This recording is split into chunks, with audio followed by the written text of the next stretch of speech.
ઓમ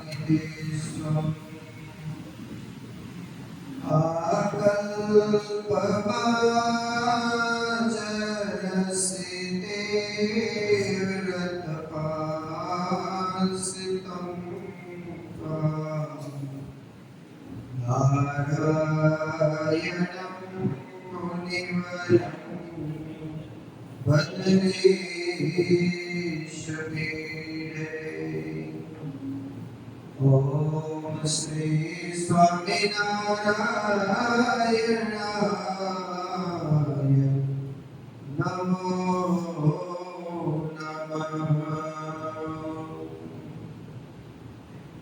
ઈષ્ટદેવ પરબ્રહ્મ પરમાત્મા ભગવાન સ્વામિનારાયણ પ્રાતઃસ્મરણીય ગુરુવર્ય માનંદ સ્વામી રામકૃષ્ણદાસજી સ્વામી ગુરુવર્ય પૂજ્યપાદ હરિકૃષ્ણ સ્વામી શાસ્ત્રી સ્વામી પ્રેમ સ્વરૂપદાસજી સ્વામી શાસ્ત્રી સ્વામી નીલકંઠ સ્વરૂપદાસજી સ્વામી શ્રીજી મહારાજના લાડીલા આપ સૌ ભક્તોને ભાવથી જય સ્વામિનારાયણ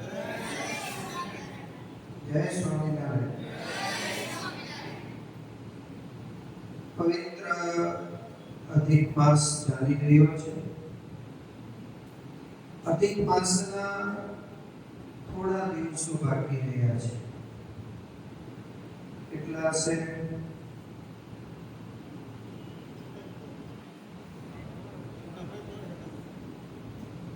7 દિવસ બાકી છે। અધિક મહિનામાં તમે બધાએ ખૂબ વ્રત કર્યા હશે, જપ કર્યા હશે, તપ કર્યા હશે।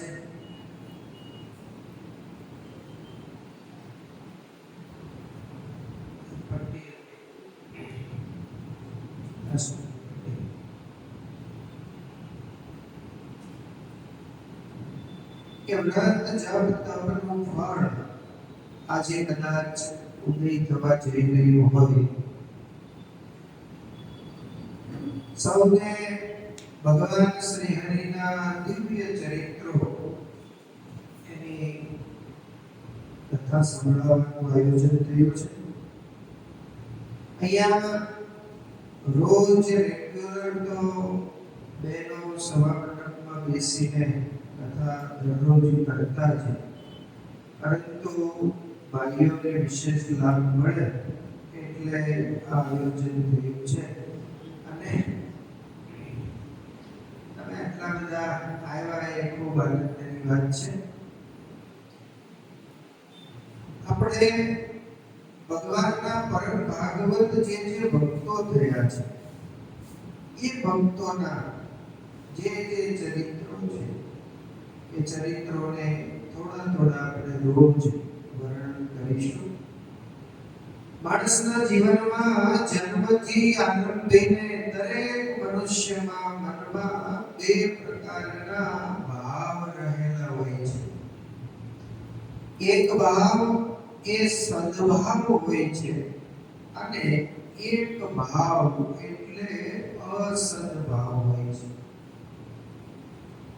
બધા શાંત ચિત્તે જો વિચારે, શાંતિથી બેસીને જો વિચારે તો ખબર પડે કે મારા મનમાં શુભ સંકલ્પ થયો કે મારા મનમાં અશુભ સંકલ્પ થયો। શુભ સંકલ્પ કોને કહેવાય? તો કે ભગવાનના દર્શને જવાનો વિચાર થાય, ભગવાનનું ભજન કરવાનો વિચાર થાય, માળા ફેરવવાનો વિચાર થાય, કોઈ પણ સારું કામ કરવાનો વિચાર થાય, કોઈને ઉપયોગી થઈએ એવી પ્રવૃત્તિ કરવાનો જે વિચાર થાય, આ વિચારને સદ વિચાર કહેવામાં આવે છે। અસદભાવ કોને કહેવાય?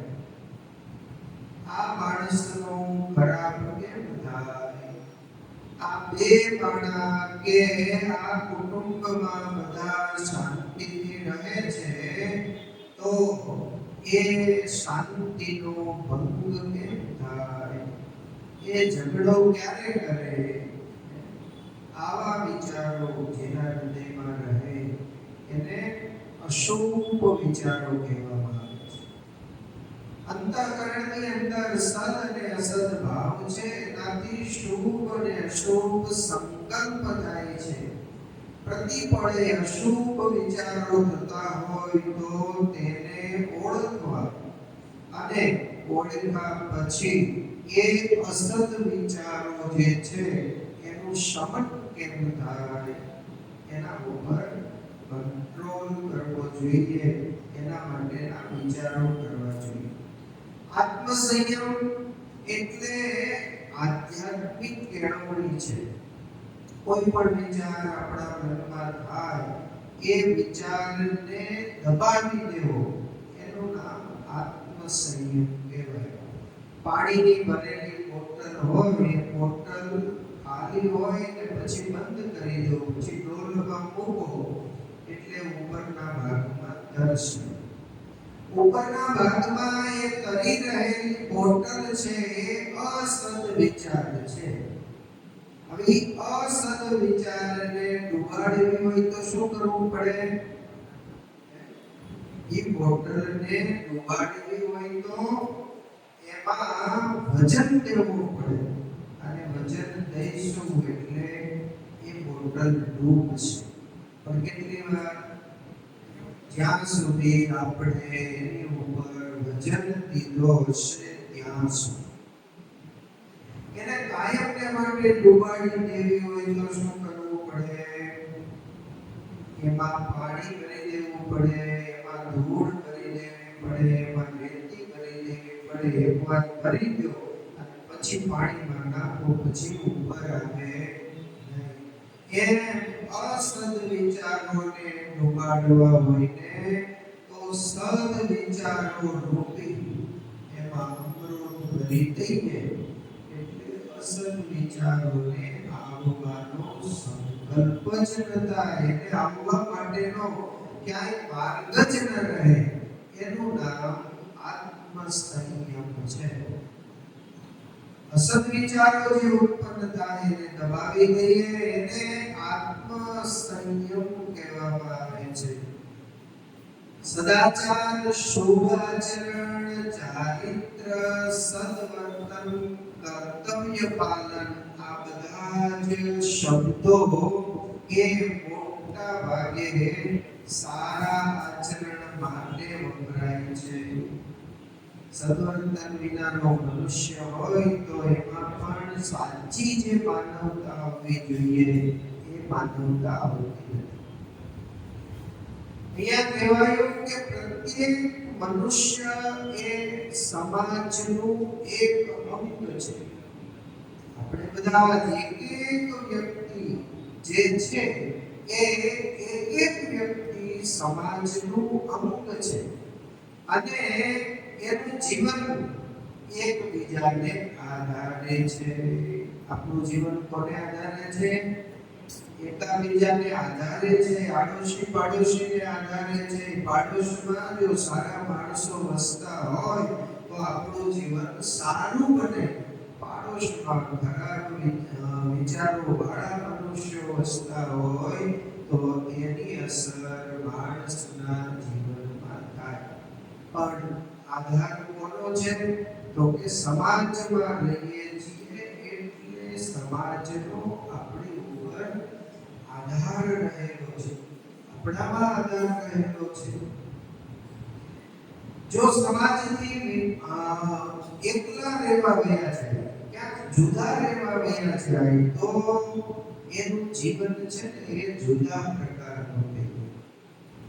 એક જ પ્રકારની માનસિકતા એના મનમાં કીને પછી એનો કોઈ જાતનો વિકાસ થાય નહીં, અને એ માનસિકતા પછી કાયમને માટે એવી રહી જાય. એટલે જે એકાંતે બેસીને ખૂબ ભજન કરે છે, ભક્તિ કરે છે, વાત સારી છે, પણ એ સત્સંગના યોગમાં નથી, એટલે કે કોઈ બીજા સમાજના યોગમાં નથી. એટલે એ ભક્તિ એ કરીને એનામાં અહંકાર જે છે એ અહંકાર વૃદ્ધિ પામે. અને અહંકાર વૃદ્ધિ પામે એટલે શું થાય? આપણે કરેલું ભજન એ બીજા કોકને કહેવાની ઈચ્છા થાય. તમે કેટલા વાગે ઉઠો છો? સ્વામીજી, તો 4 વાગ્યામાં ઉઠું છું. 4 વાગ્યામાં ઉઠી 15 મિનિટમાં ઝડપથી નાહીને પરવારીને ભગવાનની પૂજા કરવા બેસી જાઉં છું. તે 6 વાગ્યા સુધી હું માળા ફેરવું. તમે 6 વાગે ઉઠો એમ કહીને પોતાનો અહંકાર જે છે એ અહંકારને એકાંતે બેસનારો માણસ છે એ પોષણ આપે છે. એમ કરતા કરતા શું થશે? 1 દિવસ જશે, 5 દિવસ જશે, મહિનો જશે, 6 મહિના જશે, એમ એનો જે અહંકાર છે એ અહંકાર વધારે ને વધારે પોષાતો જશે. પણ એ જો રોજ સમાજમાં રહેતો હોય, ક્યાંક એવી વાત કરે કે હું તો 4 વાગે ઉઠી ભજન કરું છું, તો કોક એને કે ભાઈ એમાં હું નવી નવાઈ કરશું. 4 વાગે ઉઠીને ભજન કરે છે તો એમાં નવી નવાઈ શું કરે છે? ઈ કાંઈ અમારા માટે તો કરતો નથી, તારા આત્માના કલ્યાણ માટે તો કરે છે. એટલે અહંકારનો જે ખોટો ફૂટો હતો ને એ સામેવાળી વ્યક્તિ એટલે કે સમાજે એને કીધું કે આમાં કઈ નવી નવાઈની કે મોટી વાત નથી. એટલે એ અહંકારનો ખોટો ત્યાંથી નષ્ટ થઈ ગયો અને એનો અહંકાર ધીમે ધીમે ઓછો થયો. જો એ સમાજમાં ન રહેતો હોત ને રોજ ભજન કરતો હોત તો એ અહંકાર ધીમે ધીમે ધીમે ધીમે વૃદ્ધિ પામતો જાય. એટલે એકબીજાને આધારે આપણા સૌનું જીવન સંકળાયેલું છે. જે સમાજમાં તે રહે છે તેને સારું આચરણ રાખી પ્રામાણિકતાથી જ રહેવું જોઈએ. હું શાંતિથી રહું, મને કોઈ અડચણ કરતા ન થાય, આવી તો બધાના મનમાં ઈચ્છા હોય છે. પણ સત્શાસ્ત્રોએ નક્કી કરેલા જે આચારો એ આચારો પ્રમાણે બરાબર રહે તો એની એ મહેચ્છા જે છે એ મહેચ્છા પૂર્ણ થાય. શ્રીજી મહારાજે માનવના કલ્યાણને માટે શાસ્ત્રોના જે રહસ્યો છે એ રહસ્યોના સિદ્ધાંત રૂપે આપણને સૌને પાળવા માટે શિક્ષાપત્રી લખીને આપી. એમાં એવું લખ્યું છે એ પાલયંતિ મનુજા સત્શાસ્ત્ર પ્રતિપાદિતા સદાચારાન સદાતેત્ર પરત્ર ચ મહાસુખા. અહીંયા અને પરલોકમાં જશે ત્યારે એ વ્યક્તિ મહાન સુખને પામશે. કોણ? તો કે એ પાલયંતિ મનુજા જે શિક્ષાપત્રીનું પાલન કરશે. એ શિક્ષાપત્રીનું ઉલ્લંઘન કરીને જે વર્તશે નતુ સ્વૈરમ કદાચન એ ક્યારેય ઈચ્છિત સુખને પ્રાપ્ત કરી શકશે નહીં. એટલે શિક્ષાપત્રીએ બતાવેલો જે સદાચાર છે એ સદાચારનું પાલન કરે એ સુખી થાય. પોતાની મરજી પ્રમાણે વર્તે એ દુઃખી થાય. અત્યારે રસ્તાના ઘણા બધા કામો ચાલે છે. તો રસ્તાના પુલના કામ ચાલતા હોય તો એ રસ્તો બંધ હોય એના પહેલા ત્યાંથી એક ડાયવર્ઝન કાઢેલું હોય. ત્યાં એક બોર્ડ લખેલું હોય અને એક બાજુ આમ એરો બતાવેલો હોય. બાજુમાંથી જવાય એવો રસ્તો હોય, પરંતુ આડું બોર્ડ લગાવીને પછી એરો બતાવ્યો હોય કે તમારે આગળ જો જવું હોય તો અહીંયા થઈ અને પછી આગળ જઈ શકશો. તો એ છે સદાચાર છે. હવે એનું ઉલ્લંઘન કરીને વર્તે એમ કે ભાઈ આ તો રોડ સીધો છે ને અહીંયા આપ જવાનું કામ કે છે એમ કરીને સીધે સીધો 2 વ્હીલ કે 4 વ્હીલ લઈને જવાથી તો શું થાય? આગળ જતા રસ્તો બંધ હોય અને રસ્તો બંધ હોય તો ત્યાં ગયા પછી ફેરો ખાય અને પછી પાછું અહીંયા સુધી આવવું પડે. એના કરતા એને ડાયવર્જન લખ્યું છે એનું પાલન કર્યું હોત, એ સદાચારનું પાલન કર્યું હોત, એનું જો એને ધ્યાન રાખ્યું હોત ને એને કીધું એ પ્રમાણે ચાલ્યો તો એને જ્યાંથી પાછું વળવું પડે છે ત્યાંથી પાછું વળવું તો પડ્યું. અથવા તો ફૂલ સ્પીડમાં જતો હોય તો આગળ જતા ગાડો આવે ધ્યાન ન રહે અને કોઈનો ન ભાઈનો હોય તો એ જઈને એ ખાડામાં પડે. એટલે ભગવાન સ્વામિનારાયણે શિક્ષાપત્રીમાં આપણને સૌને કહ્યું કે આનું પાલન કરશે એ સુખી થશે, આનું ઉલ્લંઘન કરીને વર્તશે એને જીવનમાં દુઃખ આવશે. આ સાવધાન પણ રહેવા માટે સદવર્તન આપણને કહે. સદવર્તનની જે દ્રઢતા છે એ દ્રઢતા એની સાથે પાછો સંયમ જરૂરી છે. જીવન રૂપી નાના મોટા અનેક સંગ્રામમાં અનેક પ્રકારના વિઘ્નો આવે અને એ વિઘ્નો છે એ કર્તવ્યનું પાલન કરવામાં અડચણરૂપ બને છે. એ વિઘ્ન જ્યારે આવે ત્યારે મુશ્કેલીમાં મૂંઝાઈ જઈને મોટા ભાગના માણસો કર્તવ્ય ભ્રષ્ટ થઈ જાય છે. પણ જેને મનની મક્કમતા છે એને જગતની કોઈ પણ તાકાત એ કાર્યથી કર્તવ્ય ભ્રષ્ટ કરી શકતી નથી. પવિત્ર વાતાવરણમાં રહી દીર્ઘકાળ સુધી ચુસ્તપણે નિયમોનું પાલન કરી સ્વધર્મનિષ્ઠ મહાપુરુષો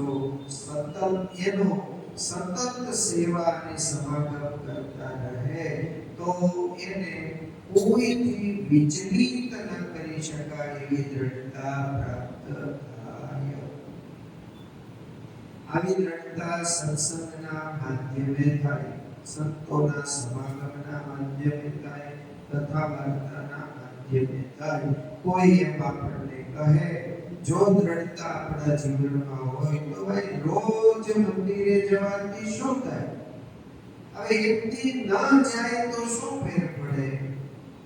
પણ એક દિવસ ન જવાતા એ શું ફેર પડે એની ખબર કોને હોય?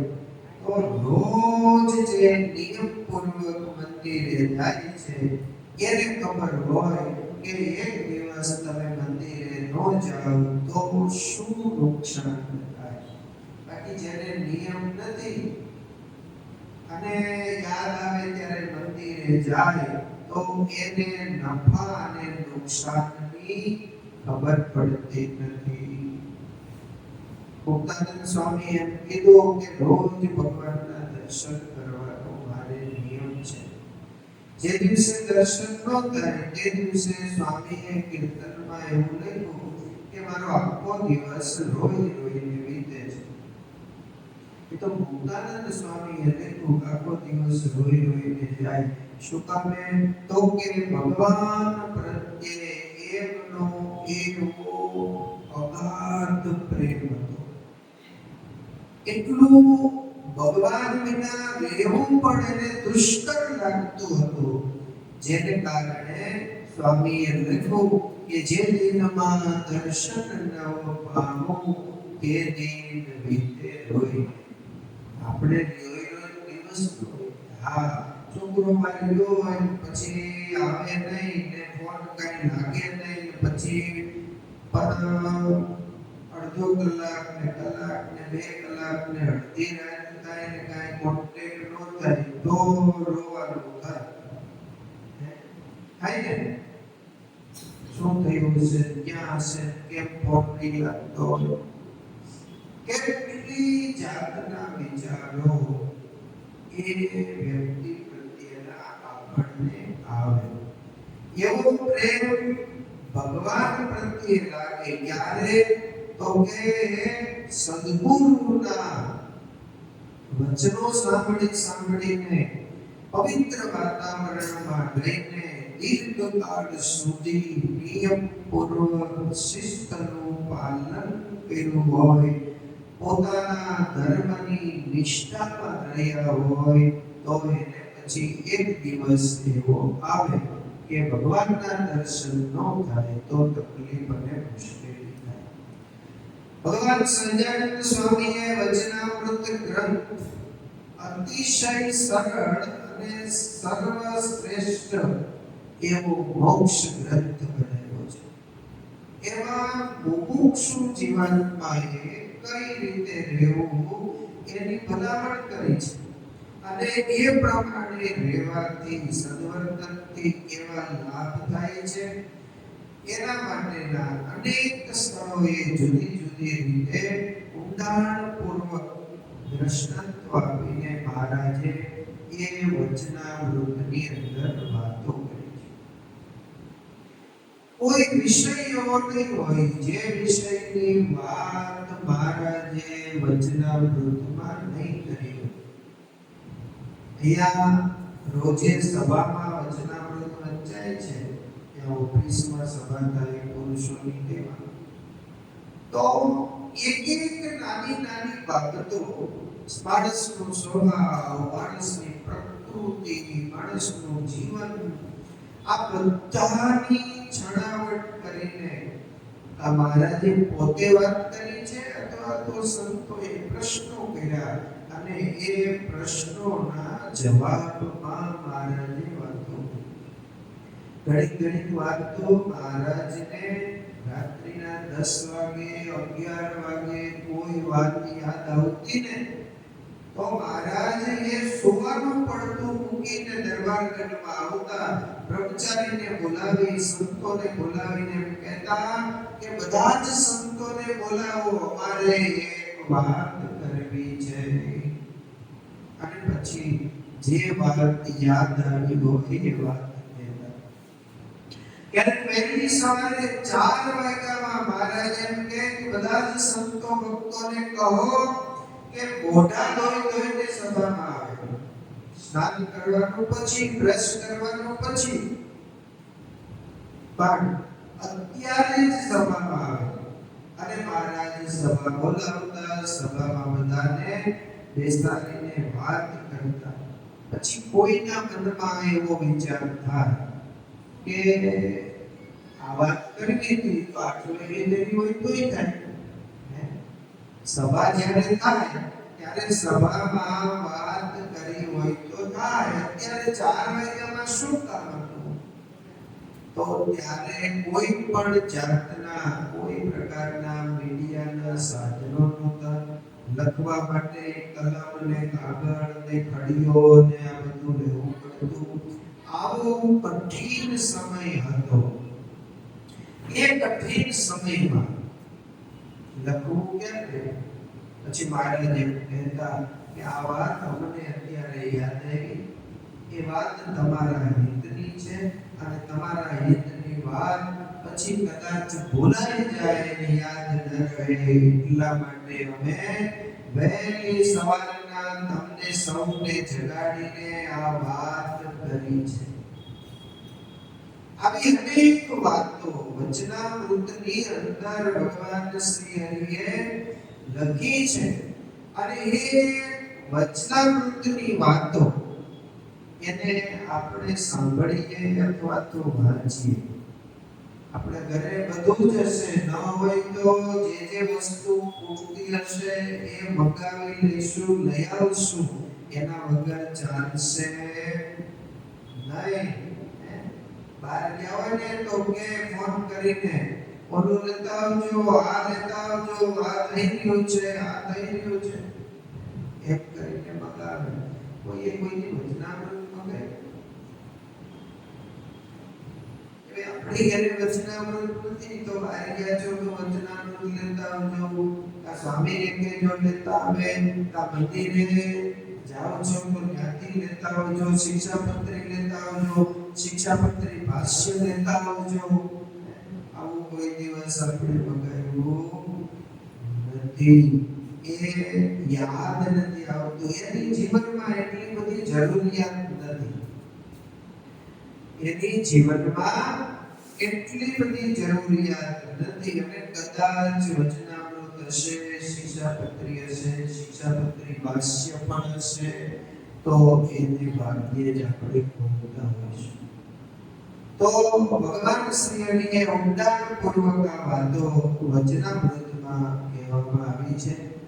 પાત્ર વિનાની જેમ કોઈ વસ્તુ રહી શકતી નથી, તેમ સદવર્તનથી કેળવાયેલા માનવતા રૂપી પાત્ર વિના સાચું ધાર્મિકપણું પણ એમાં રહેતું નથી. જેને માનવતાની ફરજોનું ભાન ન હોય તેને ભક્ત કે મહાપુરુષ કેવી રીતે કહેવો? માનવ સહજ જે વૃત્તિ છે એ વૃત્તિ પ્રમાણે એને વર્તવું જોઈએ અને એવું જેનું વર્તન હોય એની ગણતરી મનુષ્યની અંદર થાય છે. ઉપલેટાના વેરાભાઈ હતા. જો સંત સમાગમ થાય તો એ સત્સંગના પ્રતાપે શું થાય? એ વેરાભાઈ ગરાસિયા ક્ષત્રિય હતા. એનું જીવન કાયમને માટે પહેલેથી જ હલકા માણસના સંગમાં એ રહ્યા, જેને કારણે દુરાચાર, અનીતિ, દારૂ, માંસનું ભક્ષણ, લૂંટફાટ આ બધું જ એને રોજિંદો ક્રમ થઈ ગયો. સત્સંગનો યોગ થાય તો માણસ સત્સંગી થઈ જાય અને કુસંગનો યોગ થાય તો માણસ કુસંગી થઈ જાય. નાના બાળકો બાળ સભામાં આવે તો અહીંયા આવે તો એને સંતો કીર્તન શીખવાડે, એને ધૂન શીખવાડે, એને એમ કે તારા માતા પિતાને પગે લાગી જાય. આવું પાડોશી કોઈ શીખવાડશે? એને કોઈ નહીં. પાડોશીને તો એમ થાય કે આનો છોકરો ગમે થાય ને પકડવો જોઈએ. અમારે નાની કુકાઓમાં હવે તો એ છોકરો મોટો થઈ ગયો ને લગ્ન થઈ ગયા છે, પણ એ છોકરો 7-8 વર્ષનો હતો. એ છોકરાના પપ્પા છે એ માવો નંગા બીજી ક્યાંય આડાવડે વાતો થતા હોય તો ત્યાં બેસે નહીં, બહાર જાય તો ધાણાદાળ પણ ખાય નહીં. આવું એમનું સદાચારમય પવિત્ર જીવન. હવે એના બધા જે ભાઈબંધો હતા એને ખૂબ પ્રયાસો કર્યા, લે એમ કરીને સાફ કરીને બાબાના કટકા આપવાના ખૂબ પ્રયાસો કર્યા, પણ એટલો બધો માણસ દ્રઢ મક્કમ બનનો તો એને માવો ન ખાધો ને તો ન જ. એમ કરતા એના લગ્ન થઈ ગયા, એના છોકરો થયો, 8-9 વર્ષનો છોકરો થયો. પછી બધા કાકા કરતા હોય ને એને એમ થયું કે આ લખાય કોઈની માવો ખાધો નહીં, આપણે એના છોકરાને ગમે એમ કરીને ખવડાવવું છે. તે 8 વર્ષનો છોકરો હતો, એને ઓલા કાકા થાય એટલે ધીમે ધીમે એને માવો લેવા મોકલે. એ માવો લેવા મોકલે ને એમ કરતા માવો લઈ આવે એટલે ચોડી એમાંથી એક કટકો આમ સાફ કરીને કે લેતા. એ એક કટકો ખવડાવતા એ 6-8 મહિના ગયા ને ભાઈ, 8 મહિનાના છોકરા 8 વર્ષના છોકરાને એને માવો ખાધો કરી દીધો. પછી અમે એકથી ગયા ને તે કથા પૂરી થઈ ગઈ મંદિરમાં. પછી બહાર સાઈડે થોડી વાર બેઠા હતા.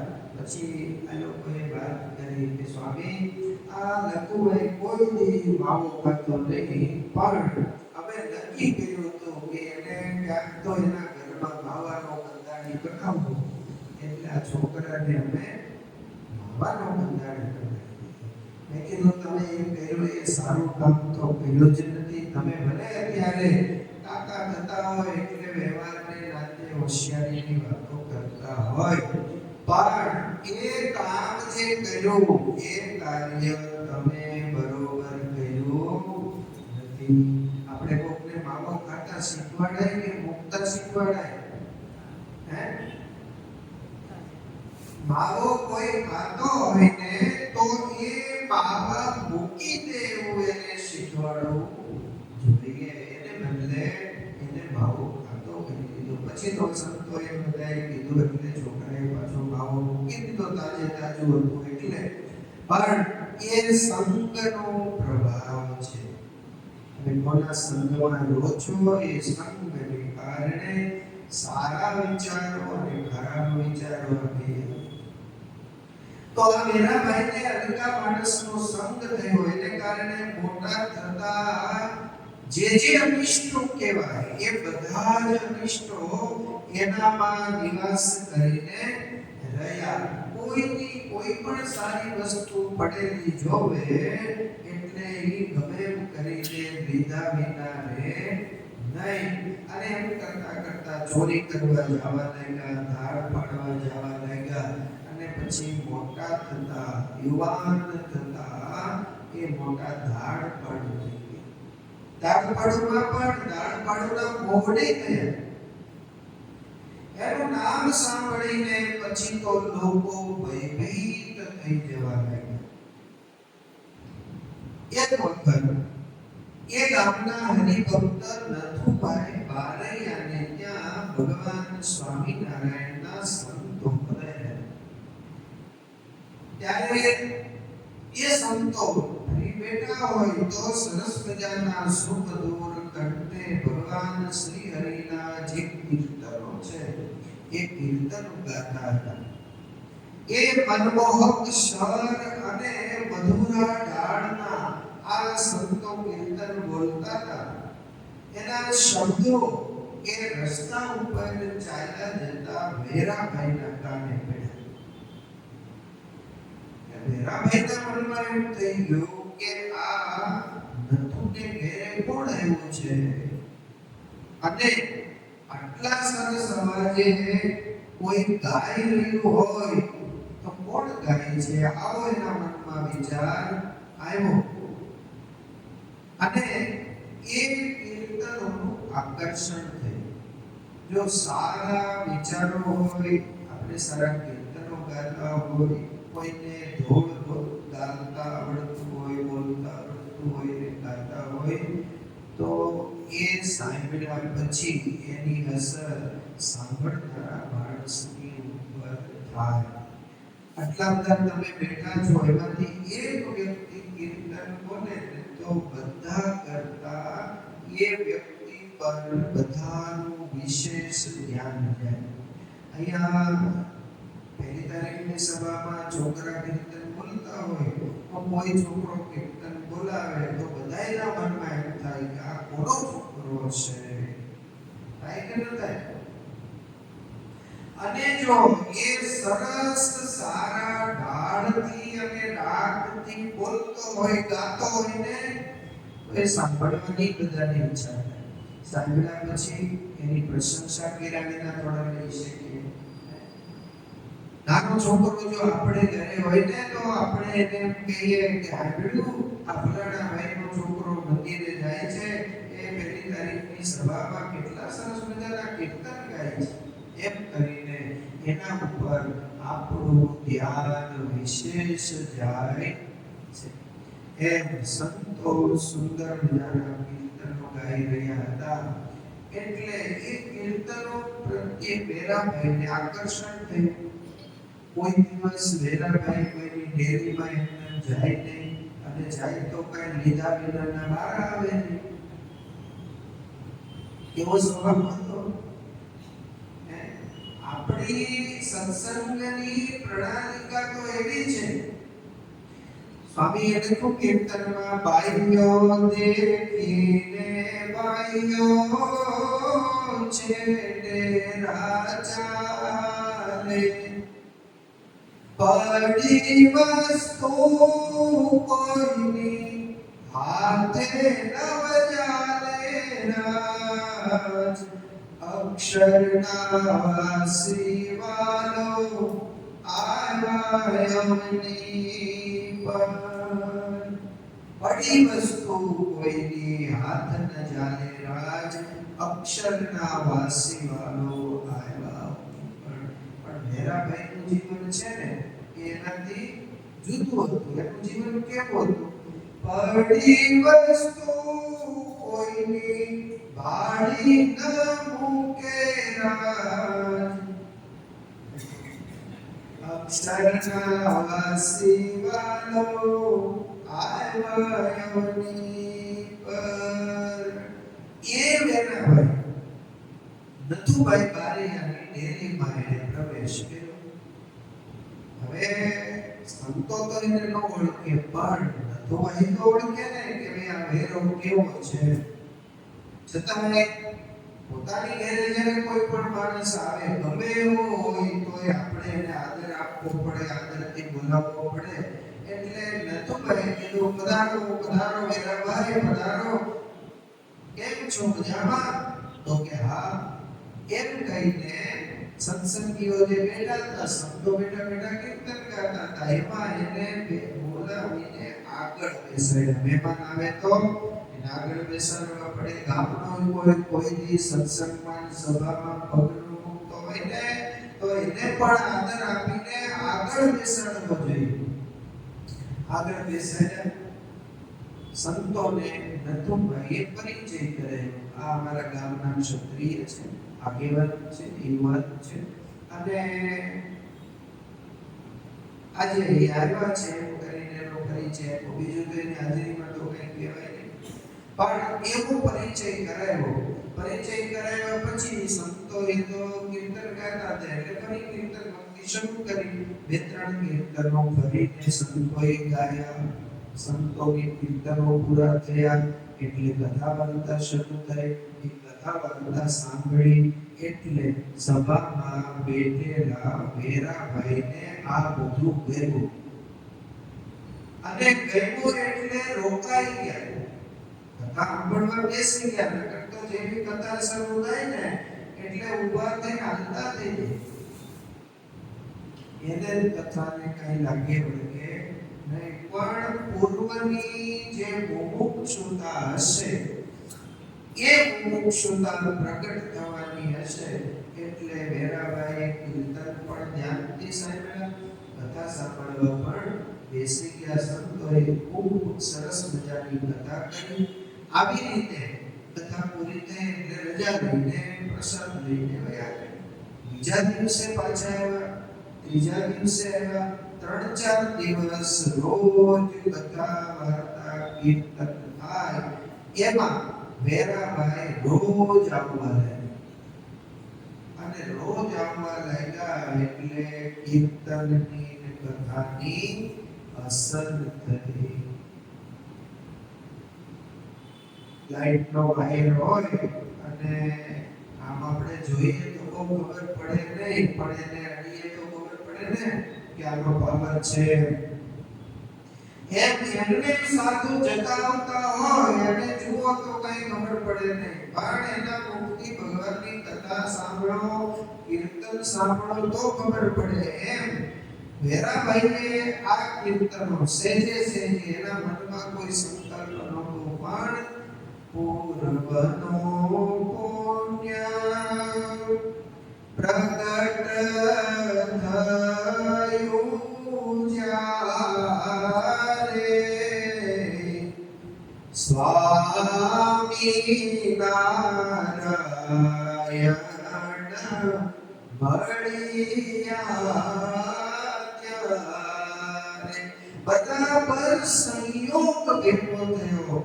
એટલે કીર્તનના શબ્દો એને કાને પડ્યા અને અંદરથી અંતરાત્માએ કીધું કે અહીંયા મારે જાવું જોઈએ. પૂર્વનું જે ઢંકાયેલું પુણ્ય હતું ને એ ઉદય થયું.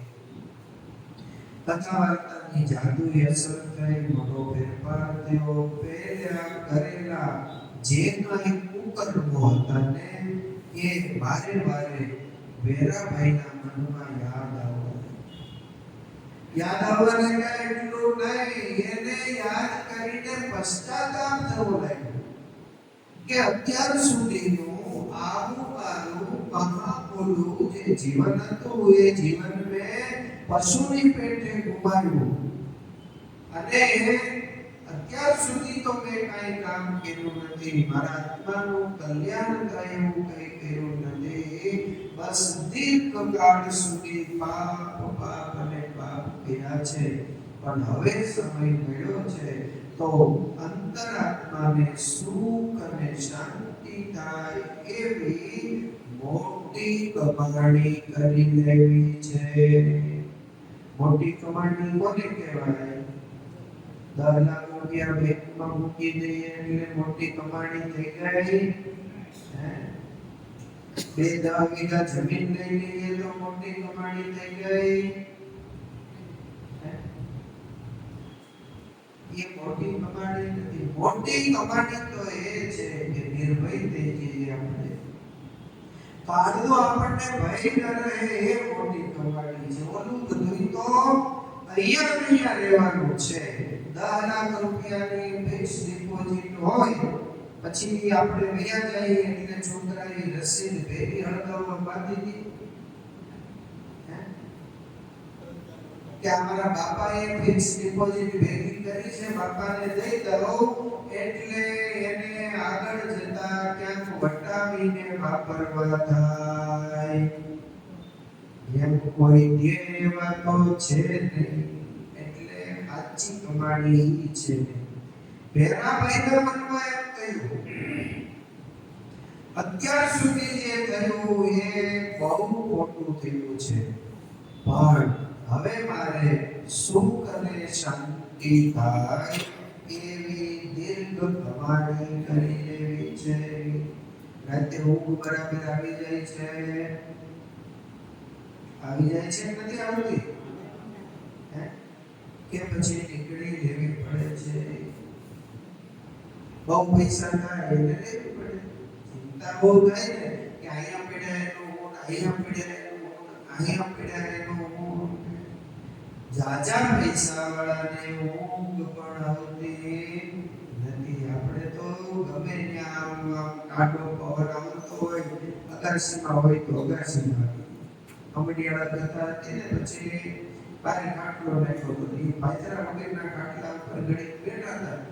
તે બેઠા બેઠા ક્યારે ઊંઘ આવી ગઈ એની કઈ ખબર નહીં. તે ગરદડી આવ્યા તે એમ કે સામે હોઈ ગયા ભલે ઊંઘતા 3 વાગ્યા સુધી. એટલે એવી શાંતિ જોઈએ કે જ્યાં કોઈએ ત્યાં ઊંઘ આવે. નહીતર એર કન્ડિશન હોય, સરસ મજાનું 50,000 નો પલંગ હોય, એમાં 40,000 નું ગાદલું હોય અને સરસ મજાના વગર સુગંધી સ્પ્રે હોય, બધું છાંટેલું હોય, પણ ત્યાં ઊંઘ ક્યાં લેવા જાવી? ઉત્પાદ અંદર એટલો બધો થાય, ઉત્પાદ એને ઊંઘ લેવા દે. એટલે વેરાભાઈએ અત્યારે એવું નક્કી કર્યું કે સુખથી ને શાંતિથી રહી શકાય એવી મોટી કમાણી મારે કરી લેવી છે.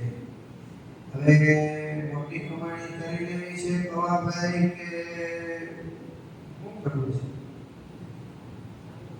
આદિ મહિનો હમણાં પૂરો થઈ જાય, રોજ દર્શને આવીએ એવું તો કરો. એને મોટી કમાણી કહેવાય. હજી એટલી બધી આળસ છે, એટલી બધી આળસ છે. નહીતર જેને દર્શન કરવા હોય, ભગવાનને અર્થે જેને પણ કામ કરવું હોય એને શું ન થાય? કરવું હોય તો બધું જ થાય. આપણે જે ધારીએ એ થાય અને જે કરીએ એમાં કોઈ ના પાડે પણ નથી. મોડું આપણું જીવન છે, એના સમયમાં ફેરફાર કરવો પડે. એમાં ફેરફાર કરી નાખીએ શેડ્યુલમાં એટલે 15, 20, 25 મિનિટનો દર્શન કરવા આવવાનો સમય મળે પણ ફેરફાર કરીએ તો ગમે એટલા વ્યસ્ત હોઈએ તોય સમય મળી જાય. અને નથી સમય મળતો એને તો કાંઈ કામ ન હોય તો એને સમય મળતો. તો વેરાભાઈએ હું નક્કી કર્યું મોટી કમાણી કરી લેવી છે. અને એ મોટી કમાણી એ છે કે અંતરાત્મામાં શાંતિ અને શાંતિ વધતા કરે. અક્ષરધામમાં જવાનું તો પછીનું છે, પણ અહીંયા રહીએ ત્યાં સુધી તો શાંતિ વર્તવી જોઈએ. અને જો આવું નહીં કરવું તો મેરા ભાઈએ 3 ની જ કથા સાંભળી. 3 ની કથા સાંભળ્યા પછી એને નક્કી કર્યું કે આવું જો નહીં કરવું તો અનંત જન્મ સુધી મારે દુઃખ ભોગવવા પડશે. અને એવા દુઃખ ભોગવવા પડે એવા કુકર્મો મેં કર્યા છે. એમાંથી હું ક્યારે છૂટીશ એનો કાંઈ ખ્યાલ નથી. કોઈના 5-25 હજાર રૂપિયા મહેનત કરી ભેગા કરી તિજોરીમાં પટારામાં પેટીમાં કેકડાટી રાખ્યા હોય અને ઈ કોક ચોરીને લઈ જાય તો જેના પૈસા ગયા એ રાજી થાય કે દુઃખી થાય? એ દુઃખી થાય. 2 દિવસ થાય ને એ રોવે. એ રોવે એનું પાપ કોને લાગે? એ પાપ જે પૈસા લઈ જાય એને લાગે છે. એને આમ સારું લાગે તો હું તો 20,000 લઈ આવ્યો, 50 લઈ આવ્યો કે લાખ લઈ આવ્યો. પણ સામે વાળી વ્યક્તિ જે દુઃખી થાય છે એ દુઃખી થાય એનું પાપ એ લઈ જનારને, ચોરી કરનારને ભોગવવું પડે છે. આવી અનેક લૂંટપાટો વેરાભાઈએ કરી હતી જેને કારણે અત્યારે એને પસ્તાવો થાય છે કે હું ક્યારે છૂટીશ. આ રીતે સંતોના સમાગમથી વેરાભાઈને ભાન થયું. એણે સાધુની આગળ નિષ્કપટ ભાવે પોતાનું દૂષિત જે જીવન હતું એ જીવનની કેટલીક વાતો સભા ચાલતી હોય, કથા વાર્તા ચાલતી હોય ત્યાં તો વચ્ચે બોલવાનું હોય ને. પણ કથા પૂરી થઈ ગયા પછી વેરાભાઈ સાધુ પાસે બેસતા. સાધુ પાસે બેસે એટલે એમનો પરિચય પૂછે, કેમ છે, શું કરો છો, ખેતીવાડી, બીજું ત્રીજું શું છે. આ બધું જ્યારે પૂછે ત્યારે વેરાભાઈએ એ બધું જ કહેતા એની સાથે સાથે શું કીધું? પોતે કરેલા જે કર્મો હતા એ બધા જ નિષ્કપટ ભાવે પોતાના દૂષિત જીવનની વાતો થઈ. કોઈની આગળ કહેવા જેવું હોય ત્યારે આપણા નાના મોટા સ્વભાવો, પ્રકૃતિ, એ સ્વભાવ અને પ્રકૃતિથી થયેલી ભૂલો એ આપણે એને કહી દેવી જોઈએ. અને કહી દઈએ એટલે શું થાય ખબર છે? આપણે હળવા થઈ જઈએ. તમે કથા તો ઘણી વાર સાંભળી હશે, જેસલને તોરણની સાંભળી છે. પછી નાવમાં બેઠા, પછી અડધે રસ્તે નાવ ગઈ, પછી મોટા ટુકડામાં હાલત ડોલક થવા લાગી, ડૂબવા લાગી હતી. અને અંદર બેઠેલા જાડેજાને એવું થયું જેસલને કે હવે સામે કિનારે જશે નહીં. ત્યારે જેની સાથે એનું જીવન જોડાવાનું હતું એવી દેવી તોરણે કીધું કે આ નાવમાં તારો ને મારો વજન છે, એ વજનથી નાવ ડોલતી નથી, પણ તે કરેલા પાપ છે એ પાપના ભારથી આ નાવ ડોલે છે. આપણે કિનારે જો જવું હોય ને તો જે કાંઈ પાપ કર્યા હોય એ અત્યારે અહીંયા પછી એક કહેવા માંડી જા. અને પછી એ સ્ત્રી તો તોરણ તો સતી હતા, દેવી હતા.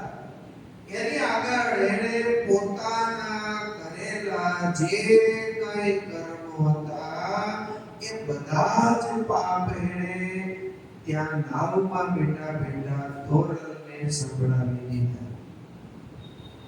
અને તોરણને જ્યારે સંભળાવી દીધા ત્યારે એ પાપનું વજન ઓછો થઈ ગયો અને નાવ કિનારે લઈ ગઈ એમ લોકો કહે છે. એવી લોકવાયકા છે. અને પછી તો જેમ તોરણ કે એમ જેસલ છેક સુધી કરતા કપડા ધોવા જતા ઘણું બધું એનો આખો ઇતિહાસ છે. પણ મારો કહેવાનો ભાવ એ છે કે કે આપણાથી થયેલી ભૂલો હોય, નાના મોટું જાણતા અજાણતા કાંઈક પાપ થઈ ગયું હોય તો કોઈ સાધુની આગળ, કોઈ સજ્જનની આગળ નિષ્કપટ ભાવે આપણે જ્યારે કહી દઈએ છીએ ત્યારે ભગવાન થઈ જઈએ છીએ. ઉમરિયાની કથા હતી ને તો છઠ્ઠા દિવસ, પાંચમા દિવસની સાંજે ભાઈ આવ્યા અમારી પાસે, જે ઘણી વાર સુધી બેઠા, બીજા ઘણી વખત બેઠા હતા એટલે કઈ કીધું નહીં. પછી વાતો ચાલતી હતી, એમાં એને કહ્યું કે ભાઈ તું થોડી વાર નીચે જા, તો મારે કામ છે. એટલે નીચે ગયો. પછી ભાઈ મારી પાસે બેઠો અને કે સ્વામી આ કથાનું આયોજન કરતું હતું ને બધું થતું હતું, ત્યારે મને એમ થતું હતું કે આવું મોટું કરવાની હું જરૂર છે, કેટલા બધા પૈસા ભેગા કરી હું કામ છે, આમ છે, તેમ છે. એટલે તમારા પ્રત્યે અને આ બધું કાર્ય થાય એના પ્રત્યે મને ખૂબ અણગમો અને અભાવ વર્તતો, કેટલા બધા ખરાબ વિચારો મને આવતા હતા. પણ આ આયોજન જોયું, 5 દિવસની કથા જોયા પછી મારા અંતરમાં શાંતિ થઈ છે. મને એમ થયું કે તે દિવસે કથાના આયોજન પહેલા 15-20 દિવસે જે મેં વિચારો કર્યા હતા એ મારા વિચારો ખોટા હતા. આ મારાથી ભૂલ થઈ ગઈ છે. અને એ વાત કરતા કરતા એની આંખમાંથી તરત આંસુ પડી ગયા. મને કહે કે આવી રીતે મારાથી કોઈ સાધુનું અપરાધ થઈ જાય તો મને ભગવાન અક્ષરધામમાં લઈ જાય. માટે તમારી પાસે નિખાલસ થઈને ક્ષમા યાચના કરવા આવું છું. મેં કીધું એવું કંઈ હોય નહીં, અને જે કાર્ય થતું હોય એ કાર્યની રીતે સંતો કરતા હોય છે. કોઈના પ્રત્યે ભાવ ઉભાવ રાખવો જોઈએ નહીં. મારો કહેવાનો ભાવ એ છે કે કોઈની આગળ આપણાથી કંઈ ક્ષતિ થઈ ગઈ હોય, કોઈના વિચારો પ્રત્યે આપણને ખરાબ વિચારો આવ્યા હોય, દુર્ગતિ થઈ હોય તો પણ આપણે એની આગળ નિષ્કપટ થઈને કહી દઈએ એટલે આપણે હળવા થઈ જઈએ. એની સાથે સાથે એ દ્રોહ દ્વારા થયેલું પાપ છે, એ પાપનું પણ સાધુ જો રાજી થાય, કોઈ સત્પુરુષ રાજી થાય તો એનું નિવારણ થઈ જાય. તો પોતાના જીવનની વાત જ્યારે સંતોને વેરાભાઈએ કરી ત્યારે સંતોએ ધીરજ આપીને સંભળાવ્યું અને કહ્યું કે વેરાભાઈ, ભગવાન બહુ દયાળુ છે અને એ જાણીએ અજાણીએ ગમે તેવા આપણે કોઈએ મલિન કર્મ કર્યા હોય તો ભગવાનને શરણે આપણે જઈએ એટલે ભગવાન છે એ આપણા કરેલા કર્મને સામે જોતા નથી અને નિષ્કપટ ભાવે આપણે ભગવાનને શરણે સમર્પિત કરી દઈએ એટલે એ કરેલા કર્મોનું પ્રાયશ્ચિત થઈ જાય છે. આપણા સર્વે પાપ બળીને ભસ્મ થઈ જાય છે. માટે ભગવાન સ્વામિનારાયણના તમે આશ્રિત બનો અને ભગવાનનું ભજન કરો. શરણે આવેલા ભક્તના ગમે એવા પાપ હશે એ પાપથી ભગવાન સહજાનંદ સ્વામી મુક્તિ આપે છે. શાસ્ત્રમાં ભગવાનની સ્તુતિના જે શ્લોકો છે, શ્લોકમાં પણ એવું લખ્યું છે, શરણાગત પાપ કર્ણતમ ગણયિત્વા નતદીય સદ્ગુણમ અનુભવ્ય તુલમ હિ મન્યતે સહજાનંદ ગુરુ ભજે સદા. શરણે આવેલો જે જીવાત્મા છે, જીવાત્માએ પર્વત જેટલા પાપ કર્યા હોય તો પણ એ જીવ જ્યારે ભગવાનને શરણે આવે છે ત્યારે ભગવાન એ પાપને અણુ જેવા કરી નાખે છે અને એ પાપથી એને મુક્તિ આપે છે. જોબનપગી જેવો પાપી, એ પાપી જ્યારે ભગવાનને શરણે આવ્યો ત્યારે ભગવાને એને કહ્યું કે જોબન, અત્યાર સુધી જે પાપ કર્યા છે એ પાપથી હું તને મુક્ત કરું, પણ હવે પછી નવા પાપ નો કરે તો. ભગવાનની આગળ બે હાથ જોડીને પ્રતિજ્ઞા કરીને એમ કહ્યું કે મહારાજ, અત્યાર સુધી કરેલા પાપ છે એ પાપથી તમે જો મુક્તિ આપતા હોય તો હવે પછી ક્યારે બીજા પાપ નહીં કરવું. ભગવાને હાથમાં જળ આપ્યું. કાળ માયા પાપ કર્મ યમ દૂત ભયાધમ સ્વામિનારાયણ દેવમ પ્રપન્નોસ્મિ સપાતુમામ એમ કહી અને એ જળને આમ જ્યારે નીચે મૂકાય, પૃથ્વી ઉપર એ જળ જ્યારે પડ્યું ત્યારે એસિડ નાખીએ પૃથ્વી ઉપર અને જે પ્રક્રિયા થાય એવી પ્રક્રિયા જોગણપતિના હાથમાંથી જળ પડ્યું એનાથી થઈ. પૃથ્વી આખી આમાં ગદગદવા લાગી. જોગણપતિના હાથમાંથી નીચે જે જળ પડ્યું એ ખાલી જળ નહોતું પડ્યું. જોગણના જે કરેલા પાપ હતા એ બધા જ પાપો એ ભગવાને એને એનાથી મુક્ત કરાવ્યું. પછી જોગણપતિએ કોઈ દિવસ પાપ કર્યા. આવા એક ટેકીલા માણસો હોય ને એ ટેક લે અને ઈ જો ટેક લે તો પછી એ ટેક જીવન સુધી જ્યાં સુધી જીવે ત્યાં સુધી પછી કોઈ દી ભૂખે નહીં. આપણામાં તો ઘણા બધા ભક્તો બહુ ડાયા છે. હમણાં ચાતુર્માસ આવશે, નિયમ લેશે. એ ચાતુર્માસના નિયમ લેશે એટલે તો 4 મહિના કન્ટિન્યુ કરવાનું હોય ને. એટલે પહેલો મહિનો બરાબર નિયમ આમ ધ્યાન આમ અંતથી પાડે. પછી બીજા મહિનેથી શરૂઆત થાય ને એટલે થોડી થોડી ઢીલાશ આવતી જાય. ત્રીજો મહિનો, ચોથો મહિનો તો પૂરો થવો હોય તો થાય.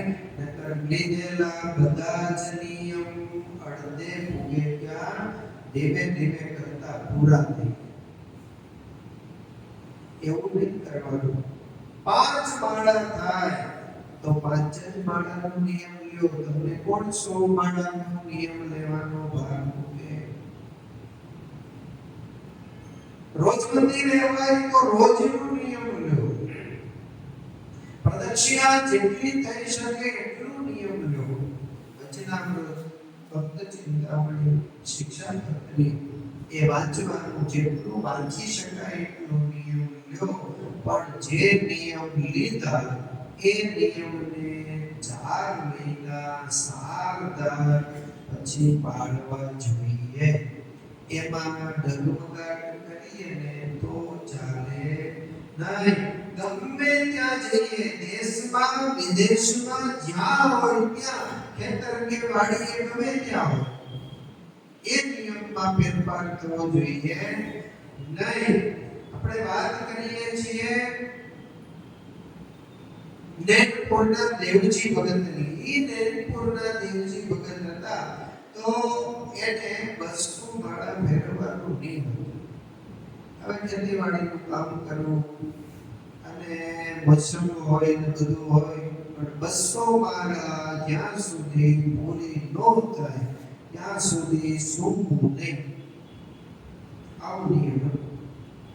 પછી એકવાર ગામમાં સંતો આવ્યા તો ખેતર એટલે વાડીએ કામ કરતા હતા, ત્યાંથી મોડું થઈ ગયું. હવે ઘરે જઈ ગાડું છોડી બળદ બાંધી અને સીધા સ્વામી જ્યાં આવ્યા હતા ને કથા સાંભળવા ગયા. શું ભૂલી ગયા? જેમાં વગર ના મળ્યા ગયા. જમવા રોકાય તો એટલી કથા થઈ ગઈ. પછી ત્યાં ગયા, કથા સાંભળી એટલે 11:11 વાગી ગયા. 11:11 વાગી ગયા તો સંતો ત્યાં સુધી બેઠા હતા ત્યાં સુધી આ દેવજી ભગત ઊભા નહોતા. સ્વામી કે દેવજી ભગત હવે ઘરે નથી જવું, ઊભું નથી, અમારે કામે જવું હોય. અરે મહારાજ હજી તો જમવાનું બાકી. અહીંથી ઘરે જાય ત્યાં જે જમીશ, જેમાં પછી વાડીએ રખોપું કરવા જવાનું છે. રખોપું કરવા જવાનું હોય તો બરોબર 200 માળાનો નિયમ છે, એમાંથી હો પૂરી થઈ છે, હો બાકી છે. ત્યાં ગયા પછી વાડીએ રખોપું કરવા ગયા પછી આટલામાં બેસીને બેઠા બેઠા માળા ફેરવે છે. સંતો કે દેવજી ભગત ઊંઘ નો આવે, આપે ઊંઘ આવે ને, ઊંઘ આવે પણ આપે ઊંઘી શું કરે, આપે ઊંઘી ને હું માળા ફેરવું આપે ઊંઘી રહ્યો. હું જ્યાં સુધી ન કહું કે તું આ ત્યાં સુધી ઊંઘથી અવાય નહીં. આપણે એટલે આટલો બધો ફેર છે. એનું નિયમિત જીવન હોય ને તો જેના ઉપર આપણો કંટ્રોલ નથી એને પણ એ ભક્ત છે કંટ્રોલ કરી શકે. આવો નિયમ દેવજી ભગત નો હતો. એ ગરીબ ભગત નવા સત્સંગી ત્યાં ચાતુર્માસનો સમય આવ્યો પછી હોમ માળાનો નિયમ લીધો. કોઈથી બેઠા નહીં, માળા તો કે બેઠા બેઠા ફેરવવાની, હો ફેરવવાની. હવે બેઠા બેઠા હોમ માળા કેદી પૂરી થાય? પછી એ હોમ માળાનો નિયમ હતો ને બે હવાનું ફાવે નહીં, કાંઈ નહીં, તો ઊંચા કરવાના લાંબા કરવાના થાય. સંપ્રદાયના ઇતિહાસમાં એવું લખ્યું કે જ્યારે બેસી જતા ને ત્યારે કોઈને એમ કે આ ઘંટીના પડ છે ને બે કોટણ ઉપર એક એક મૂકી દે. એ બે કોટણ ઉપર ઘંટીના એક એક પડ મૂકી, આગા પાછળ ન થાય ને. અને બેઠા બેઠા માળા ફેરવે આવું. અને એવો નિયમ લઈને એને પાલન કર્યું તો એનું નામ ઇતિહાસના પાના ઉપર લખાણું. આણંદજીભાઈ સંઘાણીયા હતા, એને મહારાજે નિયમ આપ્યો હતો હવે ઊંઘ આવે તો શું કરવું? તો ઊભા ઊભા માળા કરે, ઊભા ઊભા માળા કરે તો ઊભા ઊભા ઊંઘ આવે. પછી ચોટલીને છેડો બાંધી એક કપેડામાં છેડો બાંધ્યો હોય ત્યાં ચોટલીની હારે દોરીનો છેડો બાંધી દે અને ઊભા ઊભા માળા ફેરવે. ઊંઘ આવે તો શું કરે? ઊંઘ આવે તો ચોટી તણાય એટલે ઊંઘ આવે નહીં. આવી ભક્તિ કરી છે, ઈ ભક્તિ જેને કરી છે એના નામ આ બધા ઇતિહાસના પાના ઉપર લખ્યા છે. તો ભેરાભાઈને ભગવાન સ્વામિનારાયણના આશ્રિત બનાવ્યા. સંતોએ એને કહ્યું નિયમ ધારણ કરો, સત્સંગી થાઓ. ભેરાભાઈએ હા પાડી, ચુસ્ત ધર્મ નિયમ સ્વીકાર્યા. જેમ જેમ સંતોના સહવાસમાં અને સંગમાં હોતા ગયા તેમ તેમ એક એક વર્તમાનની સ્થિતિઓ છે એ દ્રઢ કરતા ગયા. ધ્યાન કરવા લાગ્યા, ભજન કરવા લાગ્યા, ભક્તિ કરવા લાગ્યા. અને જેમ જેમ આમાં ઊંડા ઉતરીએ તેમ તેમ નવું મળે. સ્વામિનારાયણ ભગવાન પણ કોઈ મુમુક્ષુ જીવ આવે અને એમ કે મને સત્સંગી થવું છે, કંઠી બાંધવી, તો એને સત્સંગી કરતા કંઠી બાંધી દેતા. તો કે શું કરવાનું? કાંઈ નહીં કરવાનું. તો કે મારે ઓકો પીવાનો નિયમ છે. તો કે ઓકો પીતો વાંધો નહીં, અમે ક્યાં ના પાડીએ. બીડી પીતા હોય તો બીડી પીજો, તમાકુ ખાતા હોય તો ખાજો, પણ તમારે 15 દિવસ મહિનો દિવસ તમારી ભેગું રહેવાનું. પીવાની છૂટ, પણ શું કરવાનું? અમારી આઈને રહેવાનું. અહીંયા જૂની પેઢી હતી, કોઈએ જોઈતી જૂનું આખું હતું 2015 પહેલાનું જે મકાન આમાં બાજુ રહીએ જે આમે મેળી હતી, મેળીનું નામ ગુરુવર્ય પંડિત સ્વામીએ ભોક્તા મેળી રાખ્યું. શું? ભોક્તા મેળી. મારા એમાં પહેલાની વાત આ 45-46 વર્ષ પહેલાની વાત કરું. બધા ગાડા લઈને ગામડામાંથી અહીંયા આવતા, પછી બળદને કાઢે બાંધે અને નીણ અહીંથી નાખે, હરિભક્તો તો આવ્યા હોય ને જમાડે અહીંયા. સત્સંગી બિન સત્સંગી બધા અહીંયા આવે. શું કામ? તો કે ડેલાની અંદર ગાડું લે તો બળદને કોઈ નુકસાન ન કરે, અને વસ્તુ લાવીને ગાડામાં મૂકી હોય તો એને ચોરી નો ભય નો રહે, એટલે બધું લાવીને ગાડામાં મૂકે. અને પછી બધી વસ્તુ લેવાઈ જાય એટલે ગાડું લઈને બપોર પછી જાય. તો સત્સંગી મુસંગી બધાય આવતા હોય, એ બધાને બપોરે જમાડે. એ જમી લે ને પછી એમ કે હવે જાઓ ઘણી મોકા મેળીએ જઈ આવો. અને એ મોકા મેળીએ જાય એટલે પીડીનું જે કાંઈ બંધારણ હોય એ બધું ત્યાં બધું થઈ જાય. અહીંયા સંતો બેઠા હોય, ગુરુ બેઠા હોય તો ત્યાં ભોગો પીવાય નહીં, અથવા તો બીડી પીતા હોય તો બીડી પીવાય નહીં, તમાકુ વાળાને તમાકુ ખવાય નહીં. હવે તો બહુ ડાયા થઈ ગયા છે. અમે બેઠા હોય તો આમે ઉભા પણ એ સમય એવો હતો.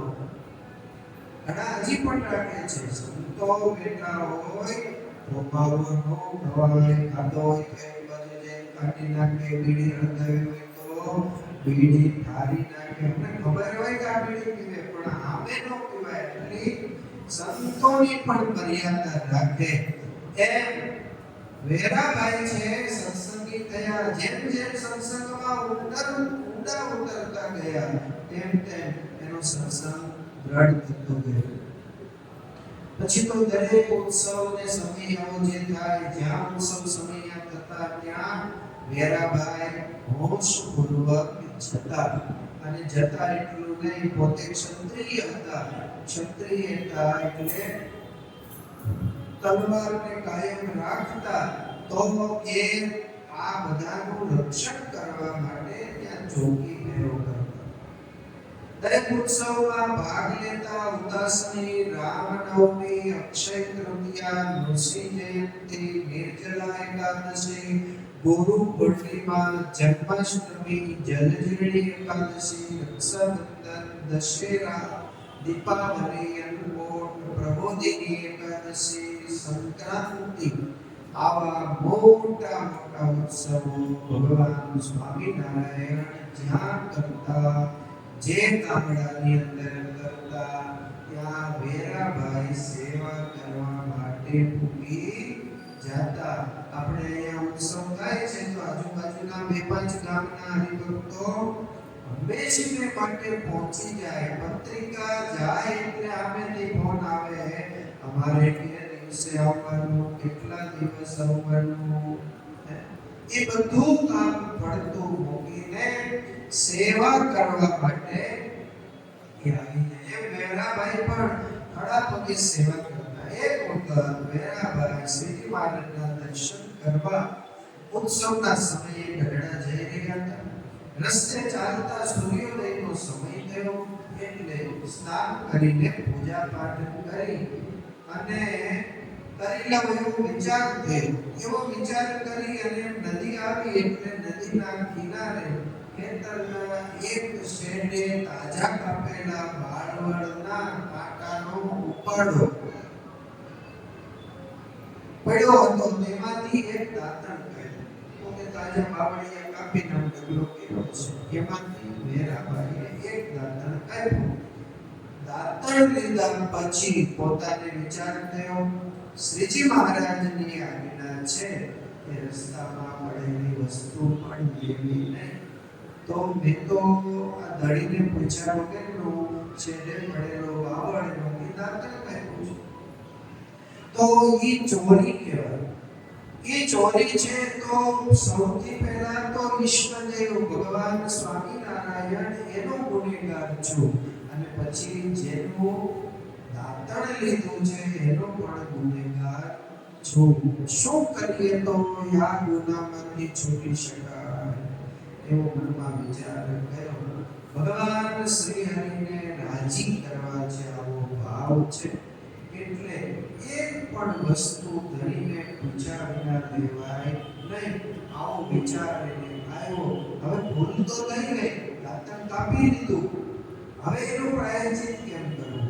એ પ્રાયશ્ચિત કરવા માટે એ ગામમાં ગયા, ગામમાં જઈને પૂછ્યું કે ફલાણી વાડી કોની છે, એનું ઘર ગોત્યું અને ઘર ગોતીને ઘરધણીની પાસે જઈ અને વેરાભાઈએ એક દંડો કર્યો અને બે હાથ જોડીને કહ્યું કે મારાથી તમારા ખેતરના શેઢેથી ચોરી થઈ ગઈ છે, તો મારો અપરાધ ક્ષમા કરજો. કહ્યું કે શું કર્યું, તમે લીધું શું? એ તો કહો. તો કે તમારે શેઢે તાજો કાપેલો બાવળ એ પડ્યો તો એ બાવળના જે એમાંથી એક દાંતણ મેં લીધું. મારા ભગવાન સ્વામિનારાયણની આજ્ઞા છે કે દાંતણ પણ ધણીને પૂછ્યા વગર લેવું નહીં, માટે મારાથી અપરાધ થઈ ગયો છે, એ અપરાધની ક્ષમા કરો. આવા વચનો સાંભળીને એનો ઘરધણી હતો ને એ તો આભો થયો. એને એમ થયું કે આ વેરાભાઈનું એક તો પહાડી શરીર, મોટી મોટી કેરીની ફાડ જેવી આંખો, કદાવર ચહેરો, મોટી મોટી મૂછો, અને આને જોઈને તો એવું લાગે કે આ કોઈ કામ કરી હોય, અને એ મારી પાસે આવીને આવી નાની એવી બાબતમાં માફી માંગે. કોણ હશે? એનું નામ પૂછ્યું અને પછી પૂછ્યું કે તમારા ગુરુ કોણ છે? ત્યારે વેરાભાઈએ ગંભીર સ્વરે કહ્યું કે ઉપરેટા ગામનો જે વેરાભાઈ કહેવાય છે તે વેરાભાઈ હું છું. મારા ગુરુ સ્વામિનારાયણ ભગવાન છે. એમના સાધુઓ સિંહની પેટે લોકોને ત્રાસ આપનારા મારા જેવા નર પશુને માનવતાનું મહત્વ સમજાવીને ભક્ત બનાવે છે.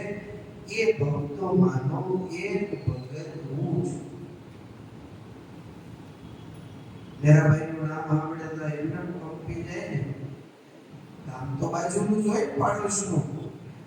આવી રીતે સત્સંગનો યોગ થયા પછી ભગવાનની જે આજ્ઞા છે એ આજ્ઞાને સારધાર લોકો પાળતા, અને પાળતા હતા. આવી શુરવીરતા એમની હતી, એટલે આજે આપણે એની કથા કરી રહ્યા છીએ.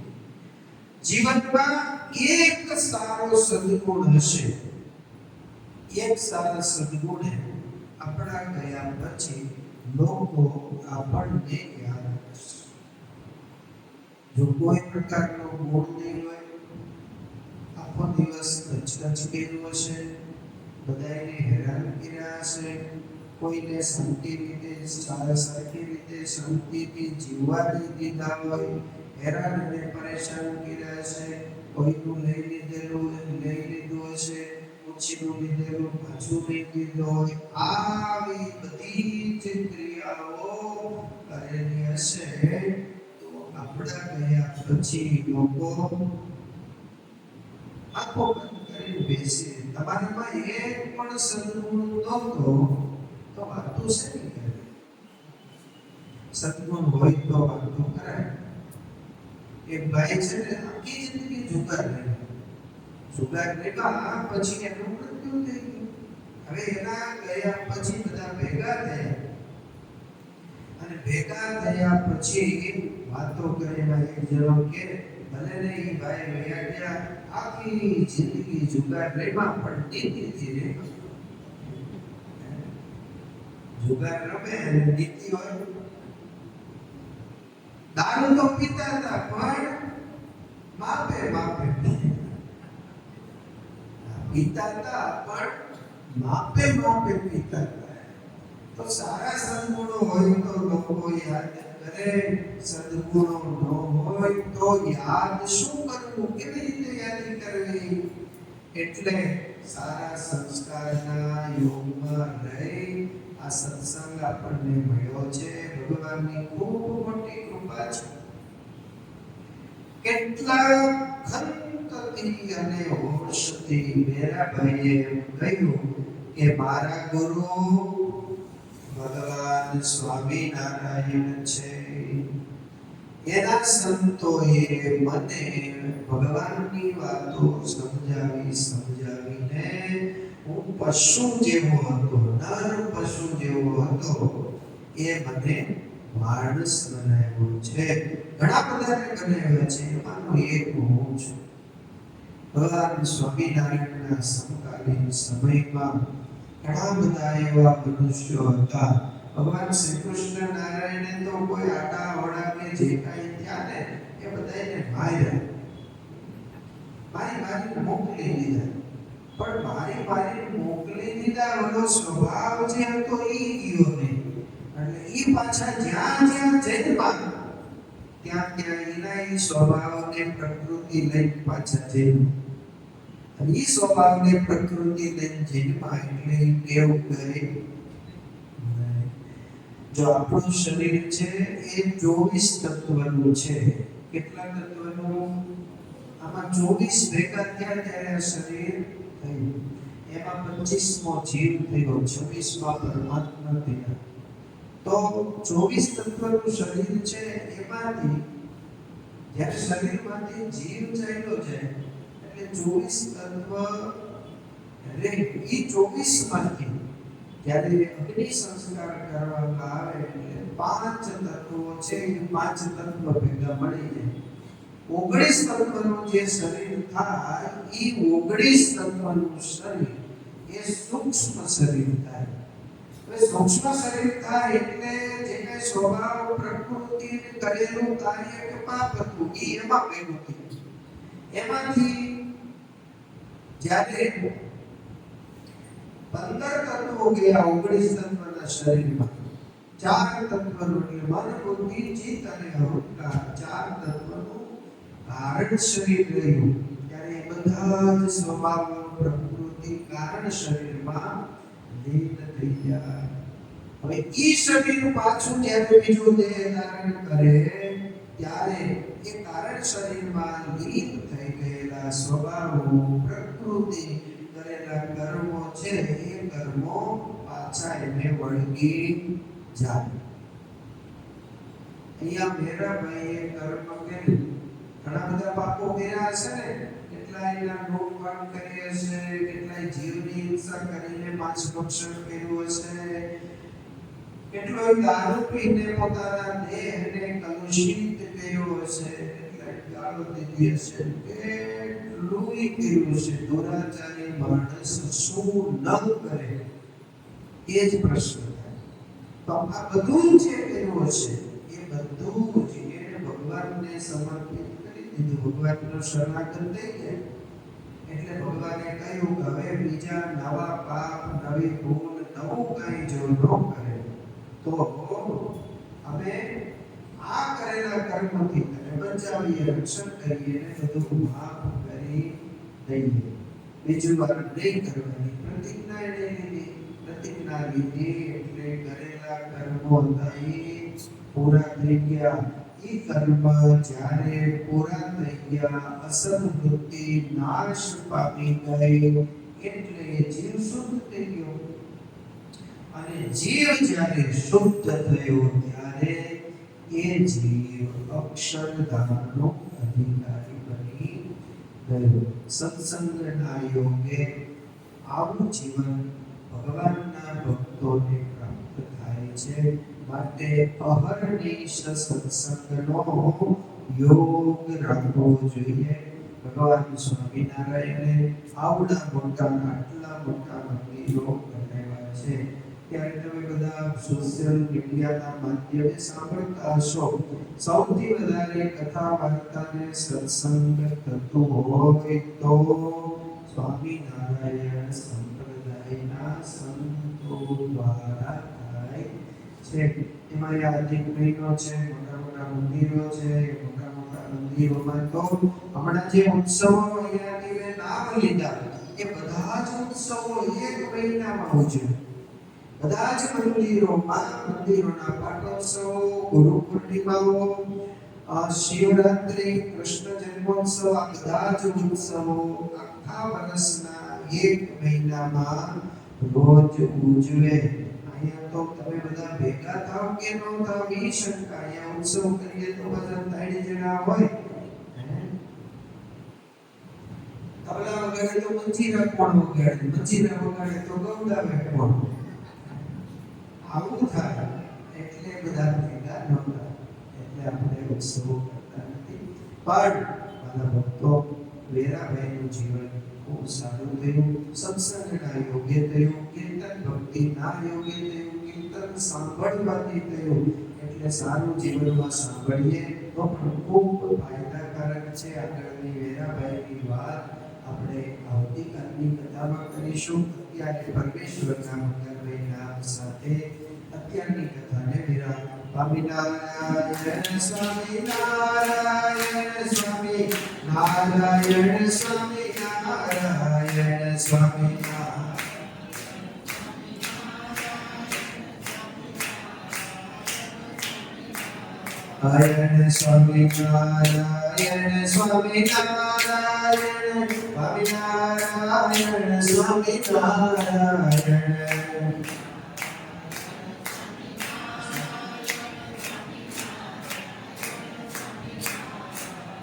સ્વામિનારાયણ સ્વામિનારાયણ.